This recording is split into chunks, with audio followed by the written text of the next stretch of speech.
여러분 안녕하십니까? 천영호TV의 천영호입니다.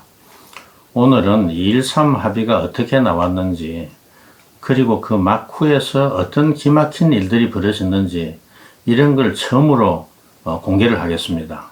2.13 합의가 나온 육자회담은 2007년 2월 8일부터 13일까지 북경 조고대에서 열렸습니다. 개회식은 언론에 공개된 가운데 각국 수석 대표들이 한 차례씩 기조 발언을 하는 그런 요식 행위로 끝나고, 모든 실질적인 협상은 그 다음부터 각국 대표단 간의 양자회담 그리고 비공개 수석 대표 회담을 통해서 이루어졌습니다. 이게 육자회담의 일반적인 관행이죠. 첫날 개회 행사와 각 대표단 간의 1라운드 양자회담이 끝나고 그 다음날 수석 대표 회담으로 들어가자마자 김계관이 먼저 치고 나왔습니다. 미국 베를린 회담에서 북한이 영변 핵시설을 폐쇄하는 대가로 미국이 경제 에너지 지원을 약속을 했는데 뭘 얼마나 줄 건지 여기서 결정해 달라 이렇게 요구를 하고 나온 거죠. 모두 입을 다물었고 회담장 분위기는 갑자기 설렁해졌습니다. 돈 내는 일에 함부로 나설 나라가 어디 있겠습니까? 어색한 침묵이 계속되자 우다회 의장이 김계관에게 그러면 북한이 원하는 품목과 규모부터 먼저 말해보라 이렇게 한 거죠. 그러자 김계관은 1994년 제네바 미북 합의가 제대로 이행되었더라면 지금 100만 킬로와트 경수로 2기가 돌아가고 있어야 한다면서 200만 킬로와트 원전 가동에 해당하는 그런 보상을 해달라는 겁니다. 다른 수석 대표들이 모두 그게 도대체 무슨 소리인지, 돈으로 환산하면 얼마나 되는지를 몰라서 서로 얼굴만 쳐다보고 있는데, 제가 중류로 환산하면 연간 300만 톤에 해당하고 금액으로는 6억 불 정도 된다, 이렇게 북한의 주장을 해설해 줬습니다. 에너지 문제를 다뤄본 경험이 있는 수석 대표는 마침 저밖에 없었습니다. 그 말을 듣고 모두 깜짝 놀라면서 이번 육자회담에서 합의가 나오기는 걸렸구나 하는 그런 표정이 역력했습니다. 이런 무거운 분위기 속에서 제가 경제 에너지 지원의 규모를 논의하는 것도 중요하지만은 그 전에 5개국 간의 비용 분담 원칙부터 정해야 한다고 또 치고 나갔습니다. 마치 남북한이 회담을 깽판 놓으려고 서로 손발을 맞추기라도 한 그런 모양새가 되어버렸죠. 회담 분위기가 초장부터 좀 무겁게 가라앉았습니다. 우리 편을 들어주는 나라는 하나도 없었고 모두 그런 논의를 피하고 싶어 했습니다. 노무현 대통령이 우리가 북한 비핵화에 최대 지분을 가진 그런 나라니까 남보다 돈을 좀 더 낼 각오를 해야 한다는 말을 했지만은, 저는 대통령의 뜻을 거역하고 균등 분담 원칙을 관철하기 위해서라면 육자회담을 한 번쯤 뒤집어 엎을 각오까지 하고 있었습니다. 꼭 우리가 독박을 피하려고 그런 게 아니었습니다. 5개 핵심 이해 당사국이 북핵 폐기의 주인의식을 갖고 공동 책임을 져야 하고, 또 대주주로서 발언권을 행사하려면 공평하게 지분 참여를 해야 한다는 그런 신념에서 그랬던 거죠.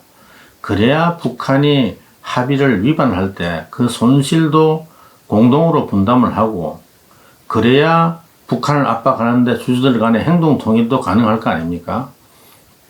그런데 우다회 의장이 한국이 북한에 200만 킬로와트를 송전하겠다는 제안을 한 적이 있지 않느냐, 한국이 그 약속만 지키면 혼자서 북한의 요구를 다 해결할 수 있는 거 아니냐, 이런 소리를 하는 겁니다. 2005년 7월 12일 정동영 당시 통일부 장관이 200만 킬로와트 대북 송전 구상을 발표한 적이 있는데, 우다회가 이걸 갖고 우리한테 덤터기를 씌우려고 하는 겁니다. 다른 나라들도 재정 부담을 피할 방도를 찾고 있는데 한국에 뒤집어 씌울 기발한 아이디어가 나오자 모두 솔깃해 하는 겁니다. 정동영 장관의 구상이 육자회담에서 우리에게 족쇄로 돌아오는 참 난감한 상황이 된 겁니다. 그래서 제가 대북 송전 구상이 왜 육사회담에서 북한의 요구를 수용하는데 도움이 될 수 없는지를 장황하게 설명을 했습니다. 대북 송전 구상은 먼저 북한의 핵 폐기와 경수로 사업 종료를 전제로 한 건데 그 전제 조건이 충족될 가망이 전혀 없다. 그리고 국민의 재정적 부담을 수반하는 그런 구상은 국가 예산에 편성되어서 국회 승인을 받기 전에는 국가 정책으로 확정된 게 아니다. 북한이 설사 전제 조건을 충족하더라도 예산 확보와 송변전 시설 건설에만 수년이 걸릴 일인데 당장 영변단지를 동결불능하는 데는 이게 아무 소용이 없다. 이런 요지로 제가 반론을 제기를 했습니다. 이걸 듣고 우다회 의장이 휴회를 선언하고 긴급 한중 양자회담을 요구하길래 가봤더니 정동영 장관의 대북 송전 제안을 보도한 신문기사를 들고 와서 얼굴을 붉히면서 이게 한국이 대북 송전하겠다는 약속이 아니고 뭐냐면서 따지는 겁니다. 저도 단호하게 다시 받아쳤죠. 내가 몇 번을 말해야 알아듣겠냐고 언성을 좀 높였습니다. 정동영 장관의 대북 제안에 족쇄에서 겨우 빠져나왔더니 이번에는 미국의 힐 차관보가 찾아와서 비용 분담 문제는 제발 지금 거론하지 말아달라고 신신당부를 하는 겁니다.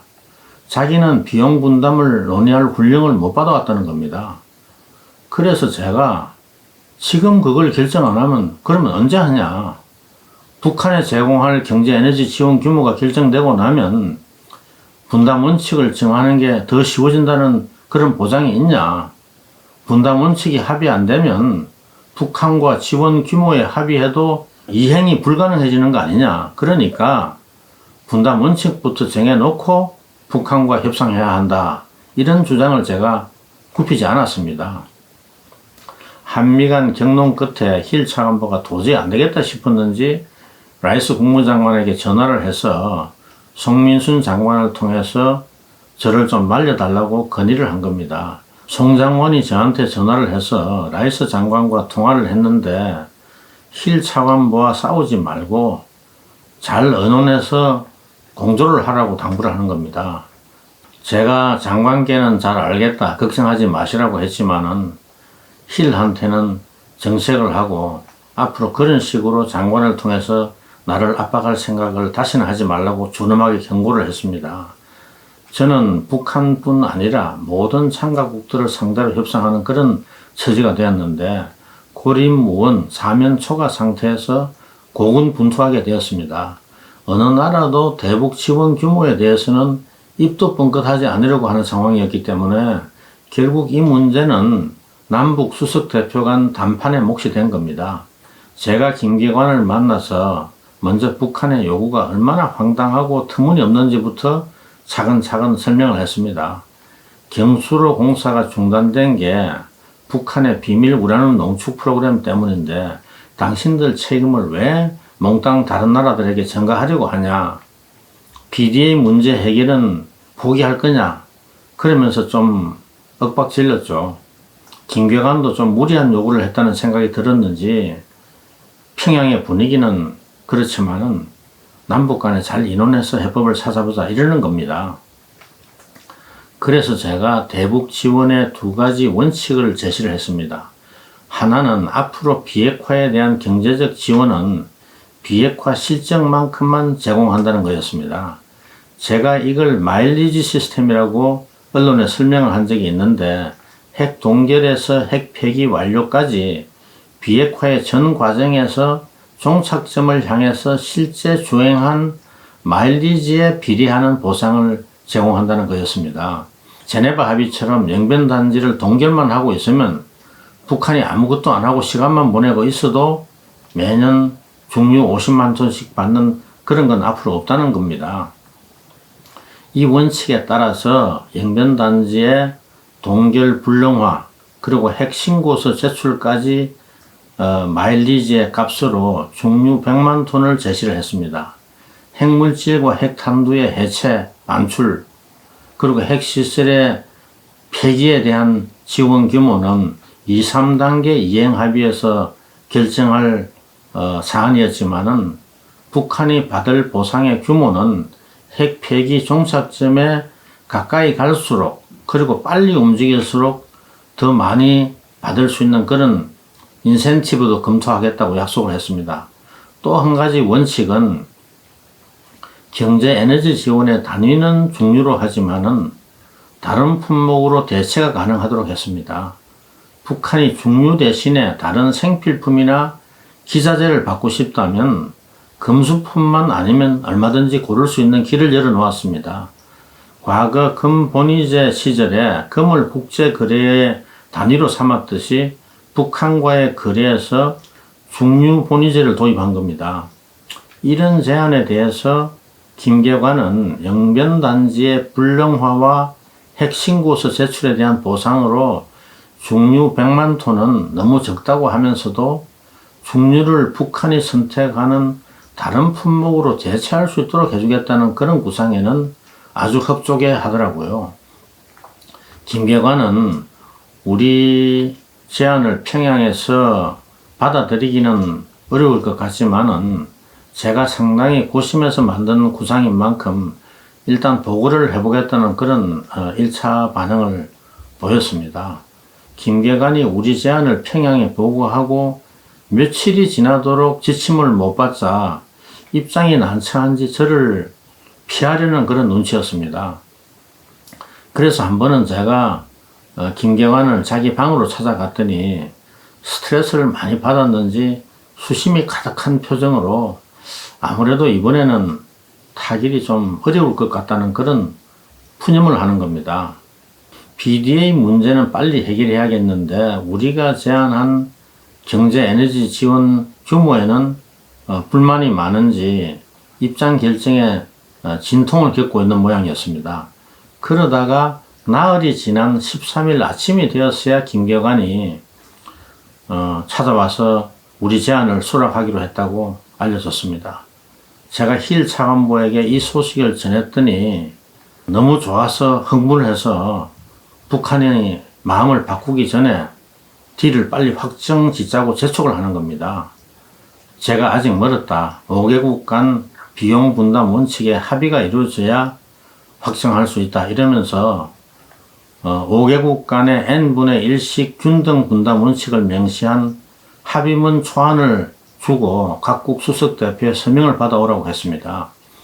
비용 분담 방안에 대해서는 저보고 거론도 하지 말아달라고 장관을 통해서 압박까지 하던 힐 차관보가 그때부터 우리 대표단이 만든 비용 분담에 관한 합의 이사록 문안을 들고 각국 대표단을 찾아다니면서 설득을 하고 서명을 받아왔습니다.